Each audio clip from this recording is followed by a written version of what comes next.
Pemirsa setia kabar kita, saya Alfianis Adelia hadir di hadapan Anda untuk mengulas sebuah insiden yang mengguncang dunia pendidikan dan kesehatan kita. Puluhan siswa di Bandung Barat mengalami keracunan massal setelah mengonsumsi makanan bergizi gratis atau yang sering kita sebut dengan sebutan MBG. Itu program yang digulirkan pemerintah untuk memastikan asupan gizi terhadap anak-anak sekolah. Hal ini tentu menimbulkan pertanyaan besar. Apa yang sebenarnya terjadi? Bagaimana keadaan terkini para siswa yang mengalami keracunan? Dan langkah-langkah apa yang diambil pihak berwenang? Mari kita langsung ke lokasi kejadian. Putri Nur Hafizah Az-Zahra, bagaimana keadaan di sana? Terima kasih Alfianis Adelia. Saya Putri Nur Hafizah Az-Zahra melaporkan langsung dari depan SD Negeri Mekarjaya, Bandung Barat, salah satu sekolah yang terdampak insiden keracunan MBG atau makanan bergizi gratis. Situasi di sini masih diselimuti akan yang namanya kecemasan. Sejak kemarin sore, puluhan siswa dari beberapa sekolah di wilayah ini, termasuk dari SD Mekarjaya, mengalami gejala keracunan seperti mual, muntah, pusing, dan diare hebat setelah mengonsumsi makanan bergizi yang dibagikan dalam program tersebut.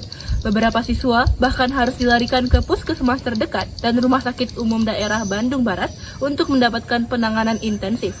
Pihak sekolah bersama dengan Dinas Kesehatan dan Kepolisian saat ini tengah berupaya keras mengidentifikasi penyebab pasti keracunan ini serta memberikan penanganan terbaik bagi para korban. Kami akan terus memantau perkembangan di sini. Selamat pagi, baik saya di sini akan menjelaskan bahwa keracunan itu sangat tidak bisa kita anggap enteng karena apa yang masuk di dalam tubuh kita itu akan langsung bereaksi dan juga itu tuh diakibatkan tubuh kita tuh sangat sensitif. Seperti kalau misalkan makanan yang tidak beres masuk ke dalam tubuh kita itu akan langsung bereaksi. Kita bakalan merasakan sakit perut, mual-mual, muntah-muntah dan juga sampai diare. Bahkan kalau misalkan sampai parah itu kita akan merasakan dehidrasi dan juga rusak ginjal, hati, dan juga sampai pingsan. Jadi kita harus yang namanya jaga makanan dan juga kalau misalkan merasakan gejala-gejala yang saya sebutkan tadi, segera bawa ke puskesmas untuk diperiksa atau juga rumah sakit yang terdekat.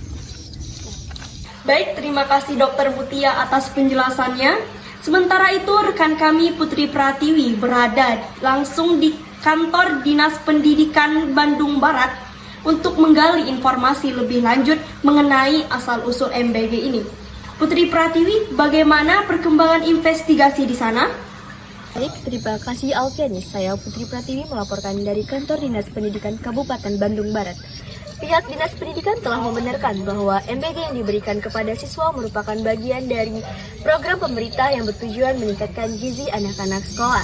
Namun, mereka masih menunggu hasil uji laboratorium sampel MBG yang diambil untuk mengetahui apakah adanya kontaminasi atau kelalaian dalam proses produksi dan distribusinya.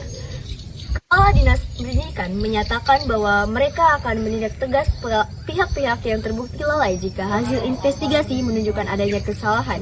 Mereka juga menghimbau agar seluruh sekolah yang menerima MBG untuk sementara waktu menunda pembagian hingga adanya kejelasan lebih lanjut. Proses investigasi ini akan terus berjalan dan kami akan terus mengikutinya. Untuk mendapatkan gambaran langsung dari keluarga korban, kami juga berkesempatan mewawancarai Sinta, kakak dari salah satu siswa yang menjadi korban keracunan ini. Mari sama-sama kita dengarkan kesaksiannya. Baik, saya kakak dari korban. Awalnya adik saya pulang ke rumah, dia merasa lemas dan sakit perut. Lalu dia bilang kalau misalnya dia habis makan MBG dari gurunya. Lalu merasa lemas, pusing, mual-mual, dan juga hampir mau pingsan. Jadi saya membawanya ke rumah sakit dan saya tidak tahu lagi bagaimana kondisinya sekarang. Sedang dia sedang ada di rumah sakit. Saya berharap bahwa pemerintah dapat menyelesaikan permasalahan MBG supaya tidak ada lagi korban yang tersisa. Terima kasih. Pemirsa, insiden keracunan MBG ini menjadi peringatan keras bagi kita semua. Pengawasan kualitas makanan terutama untuk anak-anak harus diperhatikan, tidak boleh diabaikan. Kami menghimbau orang tua dan pihak sekolah untuk selalu memastikan bahwa makanan yang dikonsumsi anak itu aman dan sehat. Segera laporkan ke pihak yang berwenang bila ada kejadian yang mencurigakan. Kabar kita akan terus mengikuti kasus ini demi keadilan bagi para korban dan pencegahan agar tidak terulang kembali. Terima kasih atas perhatian Anda. Sampai jumpa di kabar kita. Berita terpercaya, informasi terkini.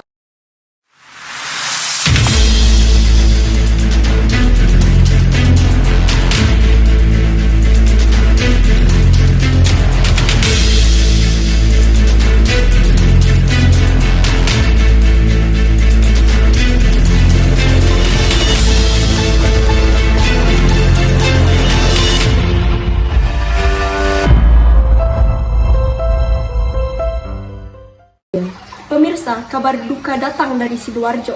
Sebuah pondok pesantren ambruk dan meninggalkan luka mendalam bagi kita semua. Tim kami hadir di lokasi kejadian untuk melaporkan perkembangan kondisi terkini. Menurut informasi yang kami dapatkan, kejadian ini terjadi pada dini hari tadi saat para santri sedang beristirahat. Belum diketahui pasti penyebab ambruknya bangunan ini, namun dugaan sementara adalah karena faktor usia bangunan yang sudah tua dan kondisi tanah yang labil. Hingga saat ini, puluhan korban telah berhasil dievakuasi. Sebagian besar mengalami luka-luka ringan, namun ada juga beberapa yang mengalami luka berat dan harus dilarikan ke rumah sakit terdekat. Sekarang, kami tengah bersama Ibu Mutia, salah satu seorang saksi mata yang selamat dari kejadian ini. Ibu, bisa ceritakan bagaimana ceritanya? Nah, jadi begini, saya kemarin sangat-sangat tidak menyangka kalau misalkan bangunan-bangunan itu bakalan bergetar dan juga sampai ambruk. Dan di situ saya sudah berusaha untuk melarikan diri dan menyelamatkan diri, tapi saya tidak sempat, dan saya juga kemarin sempat tertimpa reruntuhan dan juga tidak sadarkan diri. Baiklah, apa harapan Ibu pada kondisi yang tengah berlangsung saat sebelumnya? Saya berharap kepada tim penyelamat agar segera menemukan para korban dan menyelamatkannya. Dan juga saya berharap kepada pemerintah untuk memberi bantuan kepada kami yang kehilangan tempat tinggal dan juga harta benda. Saya Putri Pratiwi melaporkan dari rumah sakit setempat di mana para korban dirawat. Kondisi para korban bervariasi, mulai dari luka ringan hingga luka berat. Tim medis bekerja keras untuk memberikan perawatan yang terbaik bagi para korban. Di sini saya sedang bersama salah satu ahli kesehatan yang menangani korban ambruknya Ponpes Sidoarjo. Baik, kami di sini telah menerima banyak pasien sejak tadi pagi. Sebagian besar mengalami patah tulang, luka memar, dan trauma psikologis. Kami berusaha memberikan perawatan fisik dan mental semaksimal mungkin. Apa pesan Anda bagi masyarakat? Pesan saya untuk menghimbau kepada masyarakat untuk tetap tenang dan tidak panik. Mari kita doa agar para korban segera pulih dan keluarga yang ditinggalkan diberikan ketabahan. Solidaritas dan keadilan terus mengalir dari berbagai pihak.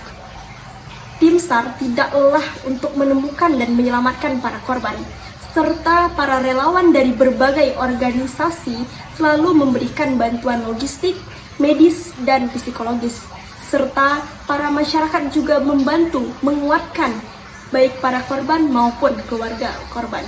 Pemirsa, tragedi ini menjadi pelajaran penting bagi kita semua. Tingkatkan kesadaran akan pentingnya keselamatan dan keamanan dalam bangunan, serta mari kita ulurkan tangan untuk membantu para korban dan membangun kembali harapan di tengah reruntuhan. Saya Alfianis Adelia, hadir di kabar kita.